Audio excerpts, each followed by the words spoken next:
Hello বন্ধুরা, আসসালামু আলাইকুম। আজ আমরা যাত্রা শুরু করলাম কর্ণফুলী নদীর মাঝখানে মাছ ধরা জাহাজে যাব এবং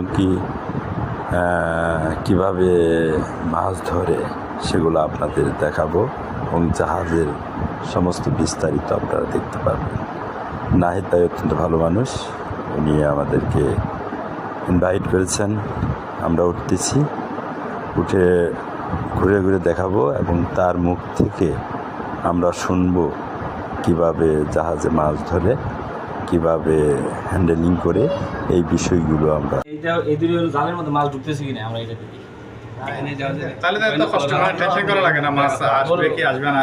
তারপরেও ইয়া করা লাগে, তারপর টেকনিক না জানা থাকলে তো হইতেছে না। দেখে সাগরের নেটওয়ার্ক কিভাবে কভার করেন? ওয়েস্টার্লিং ভাই হেলছেন কিন্তু অনেক জীবিকারে তো আমরা এখানে ব্যায়াম করার রই আছে না, ব্যায়াম করা আছে, এর আগে কি করতে ব্যায়াম করার জন্য এটা আপনার আনা গভীর সমুদ্রে গেলে যোগাযোগ বিচ্ছিন্ন থাকে। এখন তো পারি, এখন গেলি দেন না মানে হাই রে, আমিও তো ওটা করে যে মামা কি যায় না হাঁটার জন্য, আমার না কইলো না, লাগে যায় না। সবই আছে রে। হ্যাঁ রে, জাহাজে এত কিছু।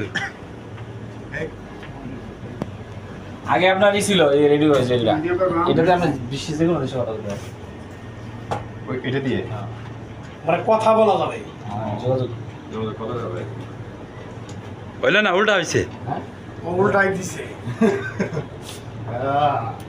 জাহাজে এত এই কিছু। সাবির আমরা জাহাজের ভিতরে এশার নামাজ পড়ে নিলাম। নামাজ শেষে এবার খাওয়ার পালা, চলুন না খেয়ে আসি।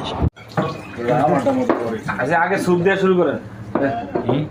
মাছের স্যুপ, এটা যে নাম বোতল করে নিয়ে গেছিলাম। মানুষ চেঞ্জ হয়েছে, শয়তান আউট করে গেছে।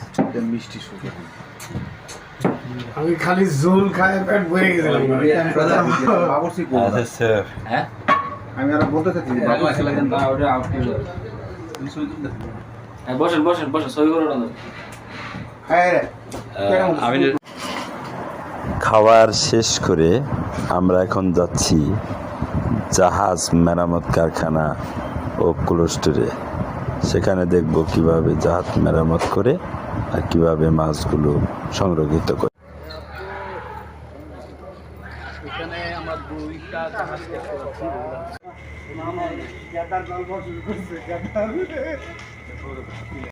এটা হলো আমাদের কোম্পানি রিপেয়ার করে, রিপেয়ার করতেছে না?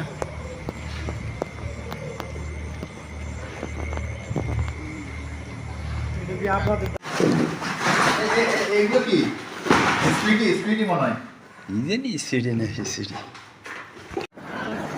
এবার বিদায়। আমাদের পক্ষ থেকে নাহিদ ভাইকে অনেক অনেক অনেক ধন্যবাদ। আল্লাহ হাফেজ।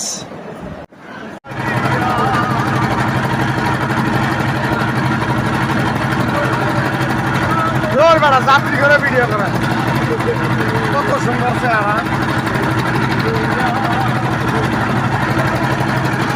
এগুলো হলো মাছ ধরা জাহাজ। হ্যাঁ হ্যাঁ